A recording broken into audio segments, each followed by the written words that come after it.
Hello, welcome back to our channel. क्या आप जानते हैं? तो आज का सवाल है कि ये चैट जीपीटी जो इतना पॉपुलर हो चुका है, आखिर काम कैसे करता है? जब आप कोई सवाल पूछकर एंटर प्रेस करते हैं तो पर्दे के पीछे असल में होता क्या है? चलिए आज इसके जादू को डिकोड करते हैं। जब आप चैट जीपीटी से कुछ पूछते हैं तो अक्सर लोगों के मन में पहला ख्याल यही आता है कि क्या अंदर कोई इंसान बैठा है, एक पूरी टीम जो हर सवाल का जवाब टाइप कर रही है। अगर वो नहीं तो फिर दूसरा आइडिया क्या हो सकता है? क्या ये बस गूगल की तरह इंटरनेट पे सर्च करके आपको रिजल्ट्स दे रहा है? मजेदार बात यह है कि दोनों ही जवाब सही नहीं है। तो फिर असलियत है क्या? इसका सच जानने के लिए ना हमें थोड़ा गहरा उतरना पड़ेगा, इस एआई की लेयर्स के अंदर झांकना पड़ेगा। बेसिकली चैट जीपीटी का दिल है एक लार्ज लैंग्वेज मॉडल, जिसे हम शॉर्ट में एलएलएम कहते हैं। अब ये है क्या? सोचो एक ऐसा एआई मॉडल जिसे अरबों खरबों शब्दों पर massive amounts of text data पर ट्रेन किया गया है। इसका काम बस एक है, भाषा के पैटर्न्स को समझना, कंटेंट जनरेट करना और सबसे इंपॉर्टेंट ये प्रेडिक्ट करना कि अगला शब्द क्या होगा। और ये पूरी टेक्नोलॉजी जिस नींव पर खड़ी है उसे कहते हैं ट्रांसफॉर्मर आर्किटेक्चर। इसका जिक्र पहली बार 2017 में एक रेवोल्यूशनरी रिसर्च पेपर में हुआ था, जिसका टाइटल था attention is all you need. ये अटेंशन वर्ड, इसे जरूर याद रखिएगा, आगे इसकी बहुत जरूरत पड़ने वाली है। ओके, तो अब सवाल उठता है कि ये सीखता कैसे है? इतनी सारी चीजें इस मॉडल को पता कैसे चलती हैं? इसकी ट्रेनिंग आखिर होती कैसे है? इसे ट्रेन करने के लिए समझो इंटरनेट का एक बहुत बहुत बड़ा हिस्सा यूज किया गया है।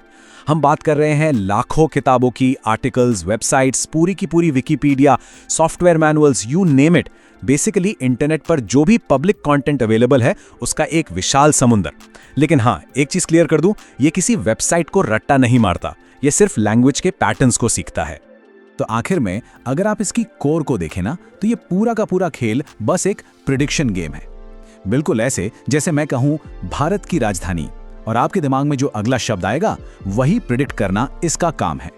और ये प्रिडिक्शन ये कोई तुक्का नहीं है, ये पूरी तरह से प्रोबेबिलिटी पर चलता है। अपने ट्रेनिंग डेटा के बेसिस पर मॉडल कैलकुलेट करेगा कि अगला शब्द दिल्ली होने के चांसेस लेट्स से 92% हैं, वहीं मुंबई के सिर्फ 5%। तो जाहिर है ये वही शब्द चुनेगा जिसकी प्रोबेबिलिटी सबसे ज्यादा है, यानी दिल्ली। चलिए अब उस चीज की बात करते हैं जो इस ट्रांसफॉर्मर्स आर्किटेक्चर को असली जादू बनाती है, और वो है अटेंशन मैकेनिज्म। तो ये अटेंशन मैकेनिज्म आखिर है क्या? सोचो आपके पास एक मैजिकल हाइलाइटर है। जब आप कोई सेंटेंस पढ़ते हो तो ये हाइलाइटर अपने आप उन शब्दों को हाईलाइट कर देता है जो सेंटेंस का मतलब समझने के लिए सबसे जरूरी है। बस ये मैकेनिज्म भी वही करता है।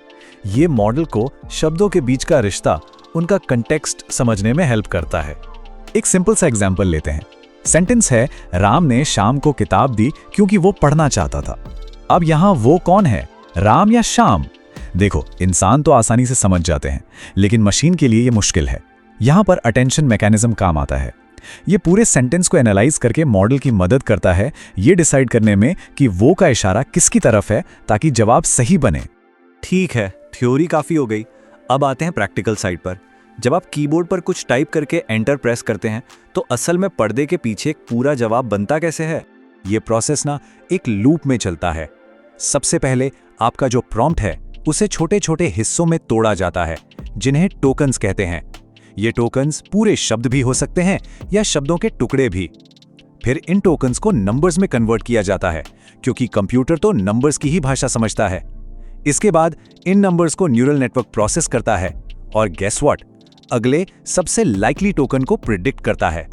और ये प्रोसेस बार बार रिपीट होता है, एक एक टोकन जोड़कर, जब तक एक पूरा कोहेरेंट जवाब ना बन जाए।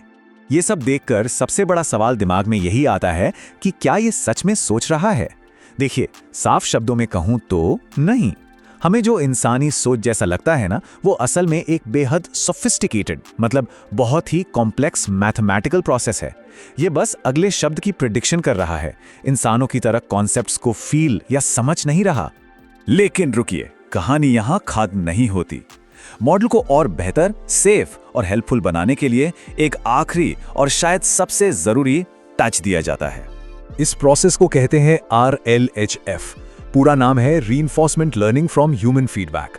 इसमें क्या होता है कि असली इंसान यानी ह्यूमन ट्रेनर्स एआई के दिए गए अलग-अलग जवाबों को चेक करते हैं।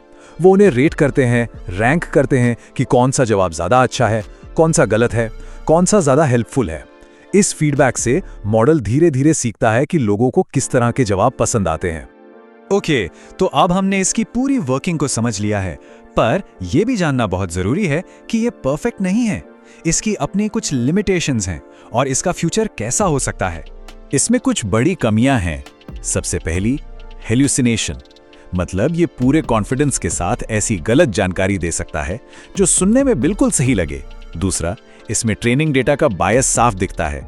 फिर इसके पास रियल टाइम नॉलेज नहीं है। इसका ज्ञान एक कट ऑफ डेट तक ही लिमिटेड है। और जैसा कि हमने पहले भी बात की, इसके पास असली समझ या इमोशंस नहीं है। और हाँ, चालाक लोग इसे जेल ब्रेक करके इसकी सेफ्टी पॉलिसीज को भी तोड़ सकते हैं। जरा इसकी ग्रोथ की स्पीड पर नजर डालिए। नवंबर 2022 में हम GPT 3.5 पर थे और कितनी तेजी से हम GPT-4, फिर 4o और अब O1 जैसे सुपर एडवांस्ड मॉडल्स तक आ गए हैं। आगे GPT-5 भी लाइन में है। हर नया वर्जन पिछले वाले से कहीं ज्यादा पावरफुल और केपेबल होता है। तो इस पूरी चर्चा का सार क्या है? टेक अवे ये है कि ये कोई जादू नहीं है, ये एक जबरदस्त कॉम्बिनेशन है। मैथ्स, बहुत सारा डेटा, प्रोबेबिलिटी का खेल और इन सब को जोड़कर चलने वाला ट्रांसफॉर्मर आर्किटेक्चर। ये सब हमें एक बहुत ही फंडामेंटल सवाल पर लाकर खड़ा कर देता है। क्या एआई हमेशा एक पावरफुल टूल ही बना रहेगा जिसे हम कंट्रोल करेंगे, या फिर ये भविष्य में हमारे लिए डिसीजन मेकर बनने की क्षमता रखता है? इस पर सोचना जरूरी है। वीडियो इन्फॉर्मेटिव और अच्छी लगी हो तो लाइक और शेयर करो, और ऐसी ही और वीडियो देखने के लिए चैनल को सब्सक्राइब करो। Thanks for watching.